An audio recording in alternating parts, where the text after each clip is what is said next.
നമസ്കാരം. പ്രധാന വാർത്തകൾ. ബലാത്സംഗ കേസിൽ സിദ്ദിഖിന് ഇടക്കാലാശ്വാസം. 2 ആഴ്ചത്തേക്ക് അറസ്റ്റ് തടഞ്ഞ് സുപ്രീം കോടതി. വിചാരണ കോടതിയുടെ വ്യവസ്ഥകൾ പാലിക്കണം. 8 വർഷം സർക്കാർ എന്തു ചെയ്തെന്ന് വിമർശനം. ലഡു വിതരണം ചെയ്ത സിദ്ദിഖിന്റെ നാട്ടിൽ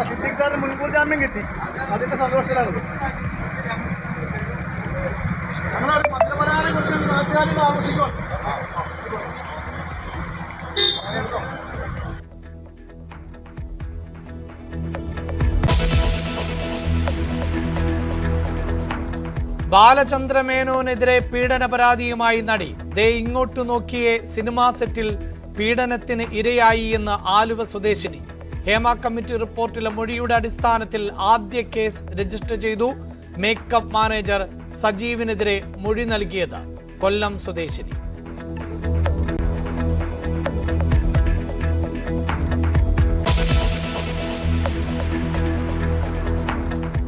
മൈനാഗപ്പള്ളി വാഹനാപകട കേസിൽ ഡോക്ടർ ശ്രീകുട്ടിക്ക് ജാമ്യം. 2ാം പ്രതിക്ക് ജാമ്യം അനുവദിച്ചത് കരുനാഗപ്പള്ളി സെഷൻസ് കോടതി.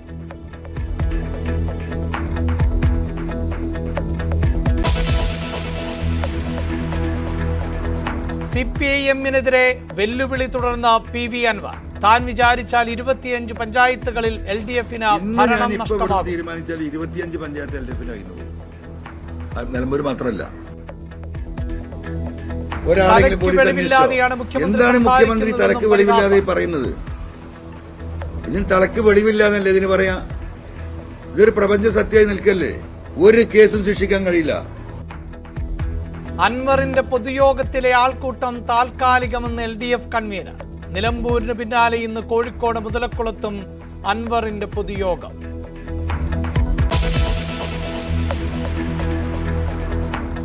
തിരുവനന്തപുരം SAT ആശുപത്രിയിൽ വൈദ്യുതി നിലച്ചതിൽ ഗുരുതര അനാസ്ഥ. വീഴ്ചയിൽ ഉത്തരവാദിത്തം ഏറ്റെടുക്കാതെ സർക്കാർ. KSEB-യുടെ ഭാഗത്ത് വീഴ്ചയുണ്ടായിട്ടില്ലെന്ന് വൈദ്യുതി മന്ത്രി. ആശുപത്രിക്ക് മുന്നിൽ പ്രതിഷേധം തുടർന്ന് പ്രതിപക്ഷം.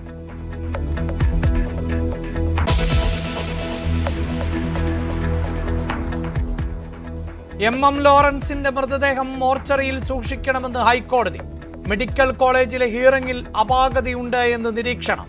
ആശാ ലോറൻസിന്റെ ഹർജി വ്യാഴാഴ്ചത്തേക്ക് മാറ്റി. സർക്കാർ നിലപാടറിയിക്കണമെന്നും നിർദ്ദേശം.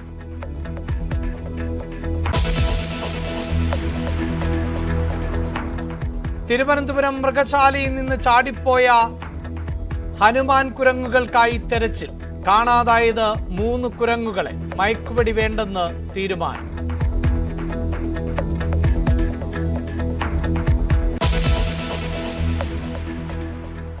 യുവനടിയെ ബലാത്സംഗം ചെയ്ത കേസിൽ നടൻ സിദ്ദിഖിന് ഇടക്കാല ആശ്വാസം. 2 ആഴ്ചത്തേക്ക് അറസ്റ്റ് സുപ്രീം കോടതി തടഞ്ഞു. പരാതി നൽകാൻ കാലതാമസമുണ്ടായി എന്ന വാദം കണക്കിലെടുത്ത കോടതി സംസ്ഥാന സർക്കാർ കഴിഞ്ഞ 8 വർഷമായി എന്തു ചെയ്യുകയായിരുന്നു എന്ന ചോദ്യവും ഉന്നയിച്ചു. അന്വേഷണവുമായി സഹകരിക്കണമെന്ന് സിദ്ദിഖിന് കോടതി നിർദ്ദേശം നൽകി.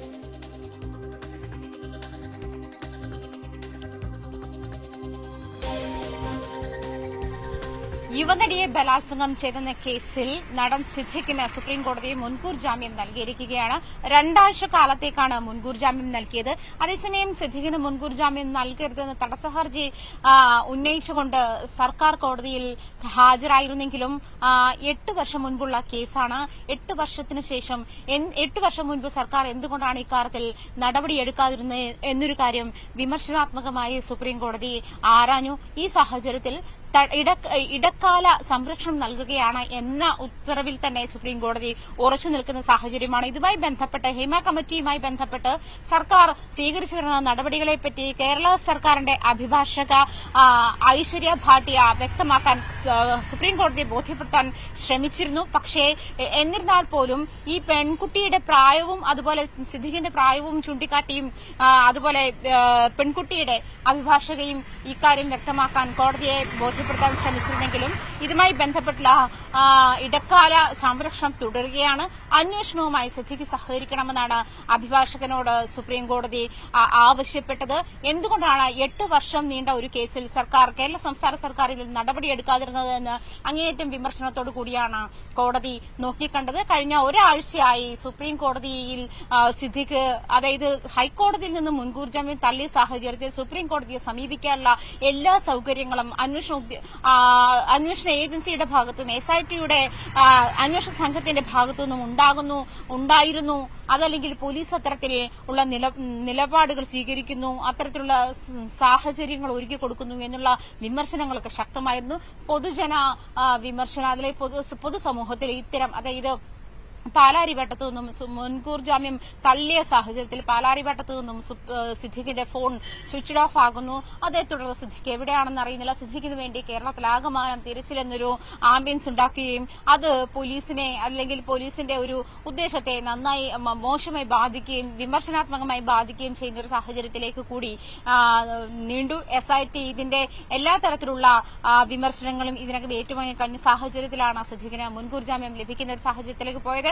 എന്തായാലും അറസ്റ്റ് ഉണ്ടാകരുത്, 2 ആഴ്ചത്തേക്ക് സിദ്ദിഖിന്റെ അറസ്റ്റ് ഉണ്ടാകരുത് എന്ന് തന്നെയാണ് സുപ്രീം കോടതിയുടെ തീരുമാനം. 2 ആഴ്ചയ്ക്കുള്ളിൽ കക്ഷികൾക്ക് നോട്ടീസ് അയച്ച് അവർ നൽകുന്ന മറുപടി എന്താണെന്ന് കേൾക്കട്ടെ എന്നൊരു സാഹചര്യത്തിലേക്ക് കൂടിയാണ് സുപ്രീം കോടതി വന്നിരിക്കുന്നത്. എന്തായാലും 2 ആഴ്ച സിദ്ദിഖിന് ആശ്വാസം എന്ന് തന്നെ വേണം പറയാൻ. ഇതുമായി ബന്ധപ്പെട്ടുള്ള അന്വേഷണങ്ങളിലൊക്കെ SITക്ക് സിദ്ദിഖിനെ സമീപിക്കുക, അതല്ലെങ്കിൽ സിദ്ദിഖ് SITയുടെ അന്വേഷണത്തിന്റെ ഭാഗമായി പ്രവർത്തിക്കണം, അതല്ലെങ്കിൽ ഭാഗമാകണം.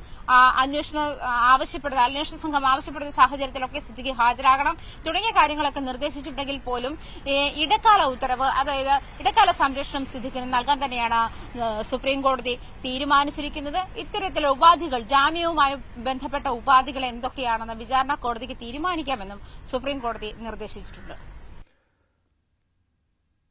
അറസ്റ്റ് തടഞ്ഞതോടെ കാക്കനാട് പടമുകളിലെ സിദ്ദിഖിന്റെ വീടിനു മുന്നിൽ ലഡു വിതരണം ചെയ്തു. പരിസരവാസികളാണ് അതുവഴി കടന്നുപോയ യാത്രക്കാർക്ക് ലഡു വിതരണം ചെയ്തത്.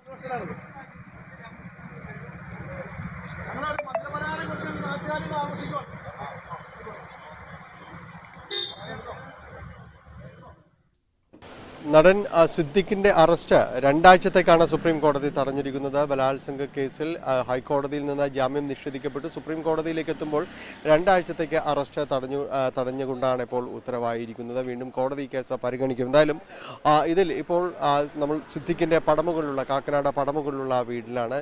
സിദ്ദിഖ് ഇതുവരെയും എവിടെയാണ് എന്നത് സംബന്ധിച്ചൊരു സൂചനകളിലേക്കോ കാര്യങ്ങളിലേക്കോ ഒന്നും തന്നെ എത്തിയിട്ടില്ല. കഴിഞ്ഞ ദിവസങ്ങളിലായിട്ട് തന്നെ അന്വേഷണ സംഘം പരിശോധനകളടക്കം തുടരുകയായിരുന്നു. പക്ഷേ സിദ്ദിഖിനെ കണ്ടെത്താനോ മറ്റും ഒരു സൂചനകളിലേക്ക് പോലും എത്താൻ സാധിച്ചില്ല. ഇന്നിപ്പോൾ ജാമ്യം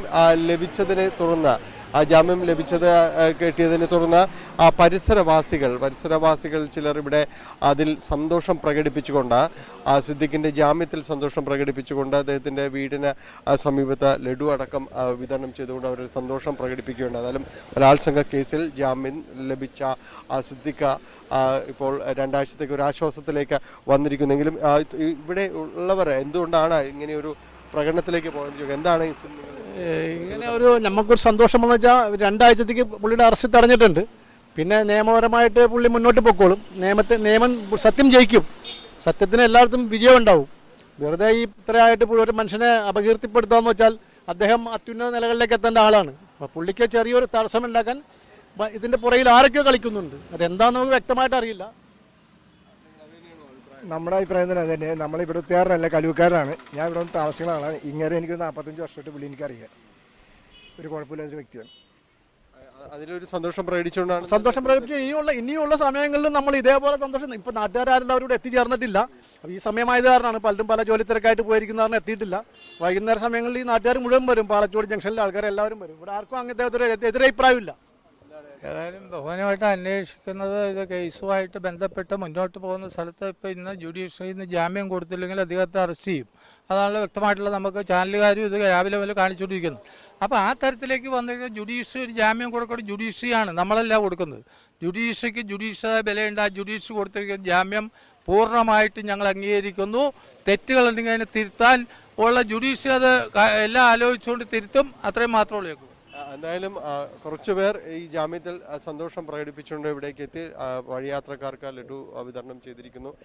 സിദ്ദിഖിനെ കഴിഞ്ഞ ദിവസങ്ങളിലെല്ലാം തന്നെ പോലീസ് ഇത് സംബന്ധിയായ അന്വേഷണം നടത്തിയിരുന്നു. അന്വേഷണ സംഘം പരിശോധനകൾ നടത്തിയിരുന്നു. പക്ഷേ സിദ്ദിഖിലേക്ക് എത്താൻ സാധിച്ചിട്ടില്ല. ഇനിയുള്ള നടപടികൾ എന്താണ്? മ്യൂസിയം പോലീസാണ് കേസ് രജിസ്റ്റർ ചെയ്തിരിക്കുന്നത്. മറ്റ് തുടർ നടപടികൾ ഈ 2 ആഴ്ച കാലത്തിനുള്ളിൽ ഉണ്ടാകുമെന്നാണ് പ്രതീക്ഷിക്കുന്നത്. ക്യാമറാമാൻ ശ്യാംലാലിനൊപ്പം ഡാനി പോൾ, ന്യൂസ് 18 കൊച്ചി. അതേസമയം നടൻ ബാലചന്ദ്രമേനോന് എതിരെ ലൈംഗിക പീഡന പരാതി. ആലുവ സ്വദേശിയായ നടിയാണ് പരാതി നൽകിയത്. 2013 ദേ ഇങ്ങോട്ടു നോക്കിയേ എന്ന ചിത്രത്തിന്റെ ഷൂട്ടിങ്ങിനിടയിൽ പീഡനം ഉണ്ടായി എന്നാണ് നടി പരാതിയിൽ പറയുന്നത്. ചിത്രത്തിൽ നിന്ന് ഒഴിവാക്കുമെന്ന് ഭീഷണി ഉണ്ടായിരുന്നതിനാലാണ് അന്ന് പരാതി പറയാതിരുന്നത് എന്നും നടി പറയുന്നു. നേരത്തെ യൂട്യൂബ് ചാനലുകൾക്ക് നൽകിയ അഭിമുഖത്തിലും നടി ഇക്കാര്യം വ്യക്തമാക്കിയിരുന്നു. തുടർന്ന് നടിക്കും ചാനലുകൾക്കും എതിരെ ബാലചന്ദ്രമേനോൻ കേസ് നൽകിയിട്ടുണ്ട്. ഹേമ കമ്മിറ്റി റിപ്പോർട്ടിന്റെ അടിസ്ഥാനത്തിൽ ആദ്യ കേസ്. കൊല്ലം സ്വദേശിനിയായ മേക്കപ്പ് ആർട്ടിസ്റ്റ്, മേക്കപ്പ് മാനേജർ സജീവിന് എതിരെ നൽകിയ മൊഴിയുടെ അടിസ്ഥാനത്തിലാണ് കേസെടുത്തത്. കോട്ടയം പൊൻകുന്നം പോലീസ് രജിസ്റ്റർ ചെയ്ത കേസ് പ്രത്യേക അന്വേഷണ സംഘത്തിന് കൈമാറി.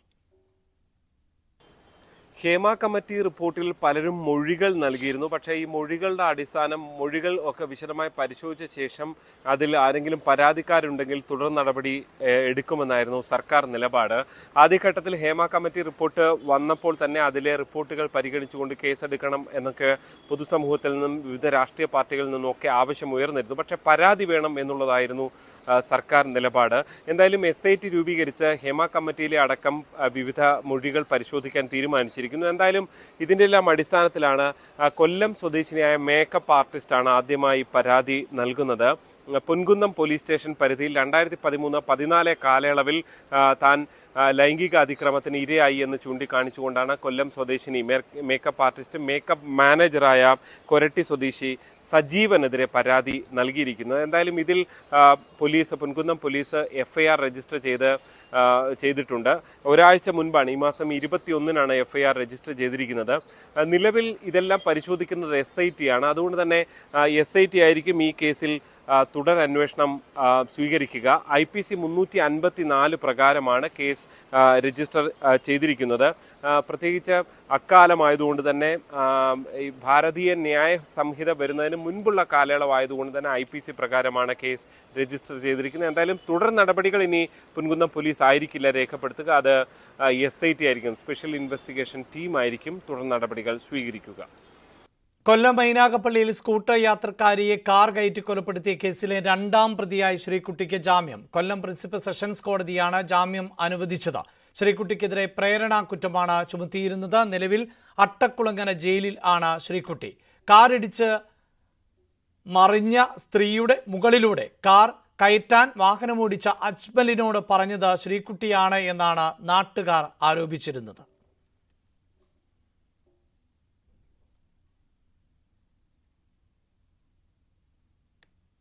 CPIഎമ്മിനെതിരെ വെല്ലുവിളി തുടർന്ന് PV അൻവർ. താൻ വിചാരിച്ചാൽ 25 പഞ്ചായത്തുകളിൽ LDF ഭരണം നഷ്ടമാകും.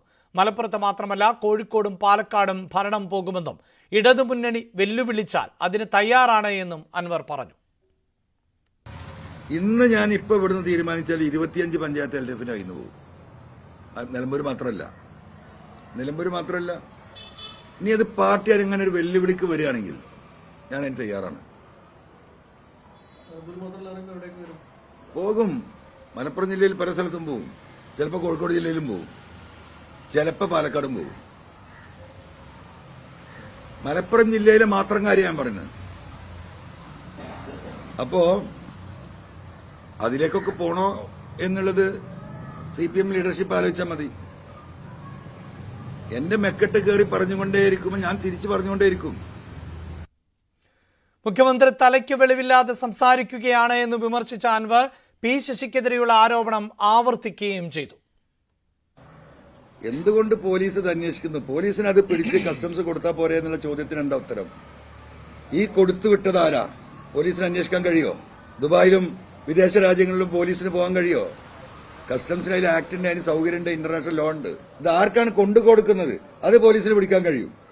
പക്ഷെ പിടിക്കുന്നവനെ കൊണ്ടു കൊടുക്കാതെ ISന്റെ ഇവന്റെ ഏജന്റിനെ ഒരാളെങ്കിലും പോലീസ് അന്വേഷിച്ചോ? എന്താണ് മുഖ്യമന്ത്രി തലക്ക് വെളിവില്ലാതെ പറയുന്നത്? ഇതിന് തലക്ക് വെളിവില്ലാന്നല്ലേ ഇതിന് പറയാ? ഇതൊരു പ്രപഞ്ച സത്യമായി നിൽക്കല്ലേ? ഒരു കേസും ശിക്ഷിക്കാൻ കഴിയില്ല. 102 CRPC ആണ് ഇവർ പിടിക്കുന്നത്. കസ്റ്റംസ് ആക്ട് പ്രകാരം 108 മൊഴിയെടുത്തെങ്കിൽ മാത്രമേ ആ മൊഴി വാലിഡ് ആണ്. ആ മൊഴി എടുത്തു കഴിഞ്ഞാൽ കസ്റ്റംസിന് ഈ കാര്യത്തിന്റെ എവിടുന്ന് വന്നു, എവിടെ എത്തി, ഇതാർക്ക് കൊടുത്തു, ഈ 3 ആളെയും ക്ലബ് ചെയ്തുകൊണ്ടുള്ള കേസാ വരിക. ഇന്നത് രാജ്യദ്രോഹ കുറ്റായി. ഒരു കാര്യം, ശശിക്ക് എന്തായാലും പങ്കുണ്ട്. ഈ ശശിക്ക് ഇതിൽ ശക്തമായ പങ്കുണ്ട്. ഈ ഇടപാടിന്റെ ഭാഗമാണ് ശശി എന്ന കാര്യത്തിൽ എനിക്ക് യാതൊരു ഡൗട്ടുമില്ല. അതെന്താ തെളിവ് നിങ്ങൾ ചോദിക്കും. ആ തെളിവ് എന്ന് പറഞ്ഞാൽ കോമൺ സെൻസ്. 3 ചില്ലാനം കൊല്ലം അമ്പകുരം നിർത്താതെ നിർബാധം ഒരു എയർപോർട്ടിലൂടെ ഈ രീതിയിൽ സ്വർണം കടത്തി ഒരു പോലീസ് ഡിപ്പാർട്ട്മെന്റ് കൈകാര്യം ചെയ്യുന്നുണ്ടെങ്കിൽ ഒരു SP ക്ക് മാത്രമേ സാധിക്കില്ല. അത് ADG അജിത് കുമാറുണ്ട്, അജിത് കുമാറിനോടൊപ്പം ഈ ശശിയുണ്ട്. അല്ലാതെ ഇത് ഒരിക്കലും നടക്കൂല. താൻ തുടങ്ങിവെച്ചത് വിപ്ലവമായി മാറും. തനിക്കൊപ്പമുള്ള ആൾക്കൂട്ടം താൽക്കാലികമെന്ന LDF കൺവീനർ TP രാമകൃഷ്ണൻ പ്രസ്താവനയെ PV അൻവർ പരിഹസിച്ചു. അതും മനസ്സിൽ വിചാരിച്ച് അദ്ദേഹം സമാധാനത്തോടെ ഉറങ്ങട്ടെ എന്നായിരുന്നു മറുപടി. പാർട്ടി തന്നെ മെക്കിട്ട് കയറിയാൽ തിരിച്ചു പറയുമെന്നും അൻവർ പറഞ്ഞു. എന്റെ മെക്കെട്ട് കയറി പറഞ്ഞുകൊണ്ടേയിരിക്കുമ്പോൾ ഞാൻ തിരിച്ചു പറഞ്ഞുകൊണ്ടേയിരിക്കും. ഇപ്പൊ ബഹുമാനപ്പെട്ട LDF കൺവീനർ ഇപ്പൊ പറഞ്ഞ എന്താണ്? പാർട്ടി പറഞ്ഞത് അനുസരിച്ച്. ഞാൻ പാർട്ടി പറഞ്ഞത് അനുസരിച്ചതാണല്ലോ. ഞാൻ ഈ നിമിഷം വരെ പാർട്ടിയെ തള്ളി പറഞ്ഞിട്ടില്ല. ഞാൻ ഇത്ര വയലന്റ് ആണ്ട് വന്ന എന്താ? ബഹുമാനപ്പെട്ട മുഖ്യമന്ത്രിയെ ഈ രാഷ്ട്രീയ പ്രതിസന്ധിയിൽ നിന്ന് കേരളത്തിലുണ്ടായിട്ടുള്ള പോലീസിംഗിന്റെ ഭാഗമായി ഇടതുപക്ഷ പ്രവർത്തകർക്കും കമ്മ്യൂണിസ്റ്റ് പ്രവർത്തകർക്കും പൊതുപ്രവർത്തകർക്കും ഉണ്ടായ മോശമായ അനുഭവങ്ങൾ, വിഷമങ്ങൾ, പ്രയാസങ്ങൾ, അതിലൂടെ പാർട്ടിക്കുണ്ടായ തളർച്ച, അതിന് കാരണക്കാരായ പോലീസ്, ഈ വിഷയത്തിൽ ഇടപെടണമെന്നാണ് ഞാൻ പറഞ്ഞത്. അപ്പോൾ അതിനെ അഡ്രസ് ചെയ്യാതെ എന്നെ കള്ളനാക്കാനാണ് മുഖ്യമന്ത്രി വന്നത്. അത് ഞാൻ സഹിക്കൂ. സംസ്ഥാന സെക്രട്ടറി എന്നെ പുറത്താക്കുന്ന വൈകുന്നേരം 2:30 മണിക്ക് തുടങ്ങിയ പത്രസമ്മേളനം 3:30 തീരുന്നത്. അവസാനമാണ് അദ്ദേഹം പറയുന്നത്. അതിനു മുമ്പ് പാർട്ടി സ്റ്റേറ്റ് കമ്മിറ്റി ഈ വിഷയത്തിൽ അവരുടെ അഭിപ്രായം പറയുന്നതിന് മുമ്പ് ഈ മോഹൻദാസ് നടത്തിയ പ്രസംഗമാണ് നിങ്ങൾ കേട്ടത്. അപ്പൊ അദ്ദേഹം ആദ്യം എന്നെ തള്ളിയിട്ടുണ്ട്. മുപ്പര് സമാധാനമായിട്ട് ഉറങ്ങട്ടെ. ആ പറഞ്ഞതിന്റെ അടിസ്ഥാനത്തിൽ സമാധാനമായിട്ട് അദ്ദേഹം ഉറങ്ങട്ടെ. നിലമ്പൂരിലെ ശക്തി പ്രകടനത്തിന് പിന്നാലെ PV അൻവർ പങ്കെടുക്കുന്ന പൊതുയോഗം ഇന്ന് കോഴിക്കോടുണ്ട്. മാമി തിരോധാന കേസുമായി ബന്ധപ്പെട്ട പൊതുയോഗത്തിലാണ് പ്രസംഗിക്കുക.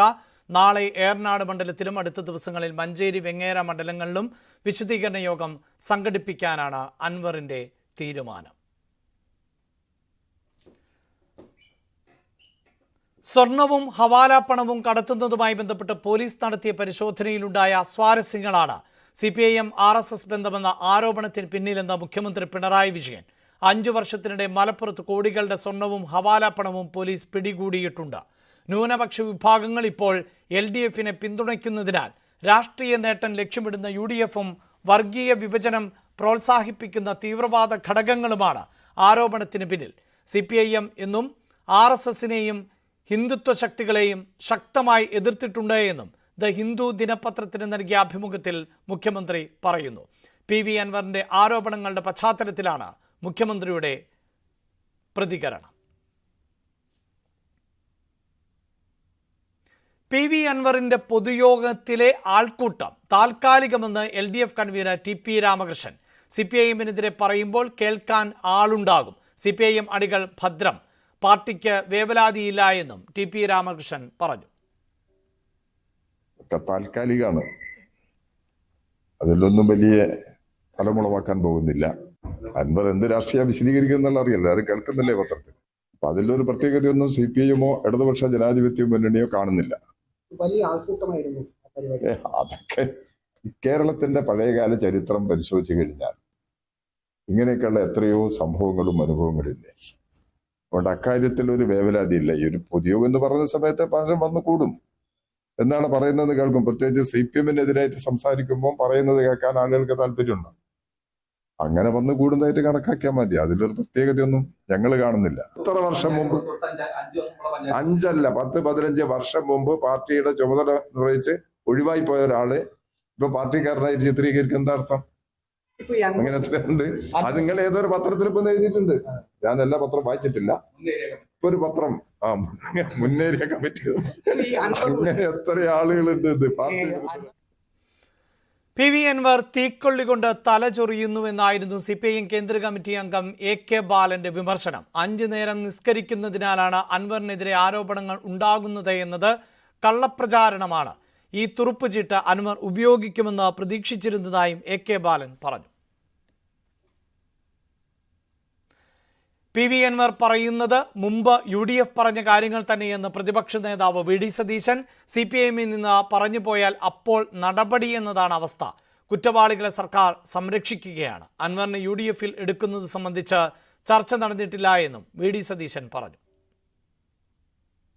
ഞങ്ങൾ കേരളത്തിലെ പ്രതിപക്ഷം കഴിഞ്ഞ 2-3 വർഷക്കാലമായി ആവർത്തിച്ച് പറഞ്ഞുകൊണ്ടിരുന്ന കാര്യങ്ങളെല്ലാം ഇപ്പോൾ ഒരു ഭരണകക്ഷി MLA കൂടി വന്ന് അത് പറയുന്നതോടുകൂടി ഞങ്ങൾക്കാണ് കൂടുതൽ വിശ്വാസ്യത ഉണ്ടായിരിക്കുന്നത്. ഞങ്ങളാണ് മുഖ്യമന്ത്രിയുടെ ഓഫീസിൽ ഒരു കോക്കസ് പ്രവർത്തിക്കുന്നു എന്ന് ആദ്യം പറഞ്ഞത് ഞങ്ങളല്ലേ. അവരാണ് കേരളത്തിലെ പോലീസിനെ നിയന്ത്രിക്കുന്നതെന്ന് ഞങ്ങളല്ലേ പറഞ്ഞത്. ഞങ്ങൾ നിയമസഭയ്ക്കകത്തും പുറത്തും പറഞ്ഞിട്ടുണ്ട്. 2, CPMഉം BJPയുമായി ഒരു അവിഹിതമായ ബാന്ധവമുണ്ട്. ഞങ്ങളാണ് പറഞ്ഞത് ഇല്ലേ. പൂരം കലക്കുന്നതിനെ കുറിച്ചുള്ള ഒരു ഗൂഢാലോചന, പൂരം കലക്കി BJPയെ ജയിപ്പിക്കാനുള്ള ഒരു ഗൂഢാലോചന തൃശ്ശൂരിൽ നടന്നിട്ടുണ്ട്. ഞങ്ങൾ പറഞ്ഞു. ADGP RSS നേതാക്കന്മാരെ മുഖ്യമന്ത്രിയുടെ ദൂതനായി കണ്ടിട്ടുണ്ട്. ഇതൊക്കെ ഞങ്ങൾ പറഞ്ഞ കാര്യങ്ങളല്ലേ. അല്ല, ഞങ്ങൾ ആ കാര്യത്തെക്കുറിച്ച് ഒരു ചർച്ച നടത്തിയിട്ടില്ല. അല്ലല്ല, ഞങ്ങൾ അങ്ങനെ ഒരു ചർച്ച ഞങ്ങൾ നടത്തിയിട്ടില്ല. ഞാനത് ഒറ്റയ്ക്ക് പറയേണ്ട ആളല്ല. അത് ചർച്ച നടത്തേണ്ട അവസരം വരുമ്പോൾ ഞങ്ങൾ ചർച്ച നടത്തും. അതേ 2 ദിവസമായില്ലേ ഉള്ളു. LDFലല്ലായിരുന്ന ഇത്രയും ദിവസം? LDFലായിരുന്നല്ലോ, ഇപ്പോഴല്ലേ മാറിയത്. CPMൽ ഇതൊക്കെ പറയാൻ ആഗ്രഹമുള്ള ഒരുപാട് ആളുകളുണ്ട്, പക്ഷെ പറയാൻ ധൈര്യമില്ല. അവരുടെ കൂടി നാവായി അൻവർ മാറിയായിരുന്നാണ് എനിക്ക് തോന്നിയത്. എന്റെ നിരീക്ഷണം, വ്യക്തിപരമായ നിരീക്ഷണം. അൻവറിന്റെ ആരോപണങ്ങളിൽ നിന്നും മുഖ്യമന്ത്രി ഒളിച്ചോടുന്നുവെന്ന് കോൺഗ്രസ് നേതാവ് രമേശ് ചെന്നിത്തല. അൻവറിന് എതിരെ കേസ് എടുക്കുന്നു, പാർക്കിലെ തടയണ പൊളിക്കുന്നു. ഇത് രാഷ്ട്രീയ പ്രേരിതമാണ്. മുഖ്യമന്ത്രിക്കെതിരെ സംസാരിച്ചാൽ എങ്ങനെ ഭരണകൂടം പ്രതികരിക്കുന്നു എന്നതിന്റെ തെളിവാണിത് എന്നും രമേശ് ചെന്നിത്തല പറഞ്ഞു.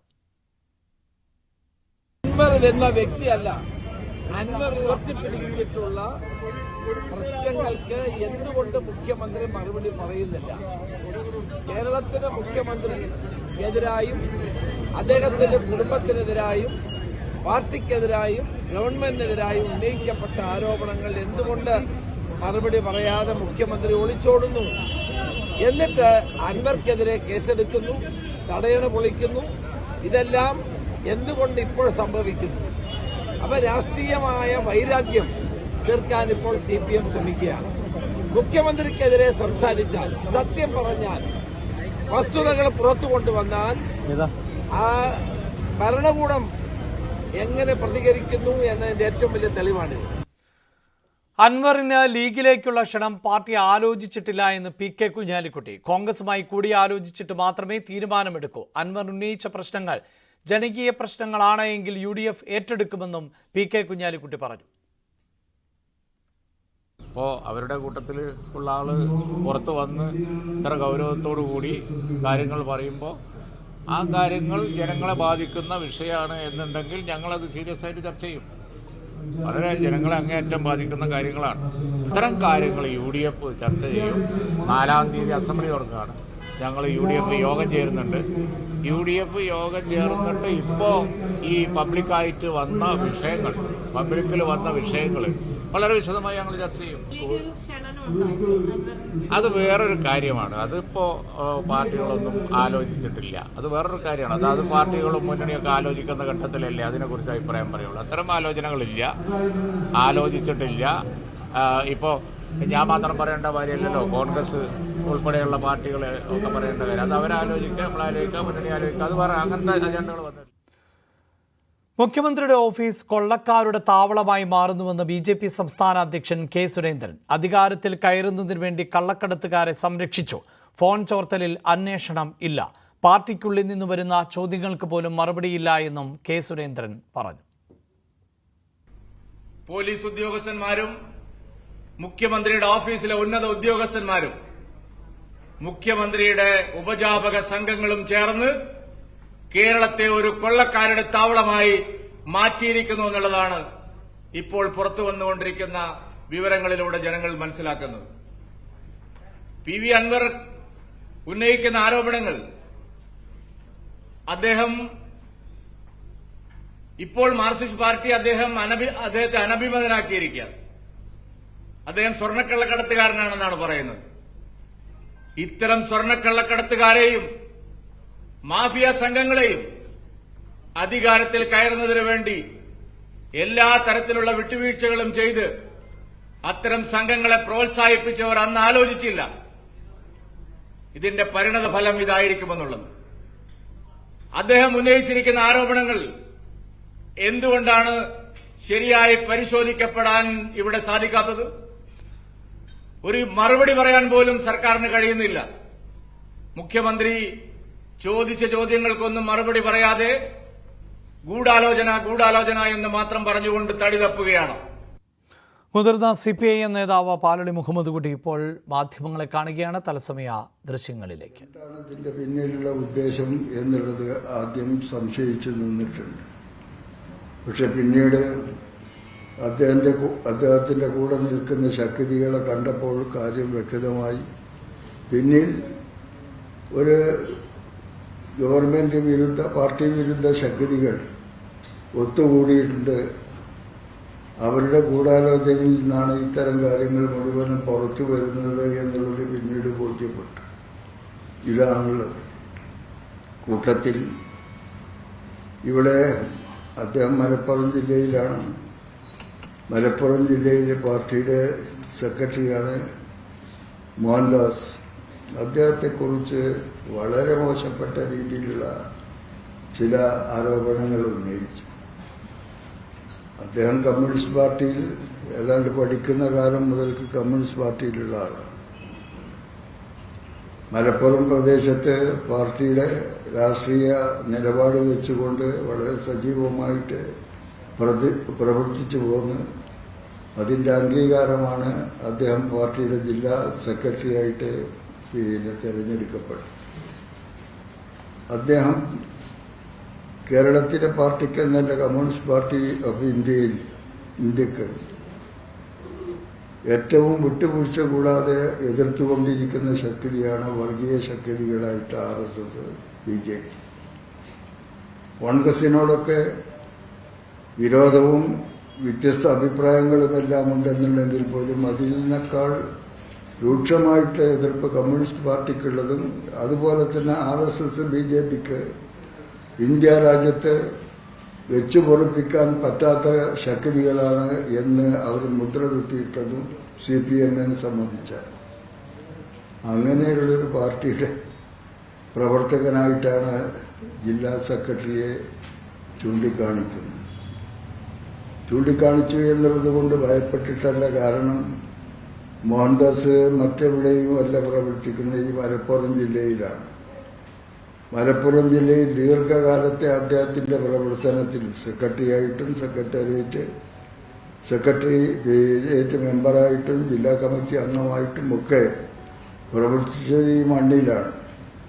ഇവിടെ ഓരോ പ്രദേശത്തുമുള്ള പ്രശ്നങ്ങളിൽ ഇടപെടുന്ന സമയത്ത് വർഗീയ ശക്തികളോട് അദ്ദേഹത്തിന്റെ നിലപാട് എന്തായിരുന്നു എന്നുള്ളത് രാജ്യത്തുള്ള ജനങ്ങൾ നേരിട്ട് കണ്ടതാണ്. RSS, അതുപോലെ മുസ്ലിം തീവ്രവാദികൾ, വർഗീയ ശക്തികൾ, അവര് രാജ്യത്തെ ചില അനിഷ്ട സംഭവങ്ങൾ അവരിൽ നിന്നുണ്ടാകുന്ന സമയത്ത് പാർട്ടി എന്ത് നിലപാടെടുക്കുന്നു എന്നുള്ളത് രാജ്യത്തുള്ള ജനങ്ങൾ കാണുന്നതാണ്.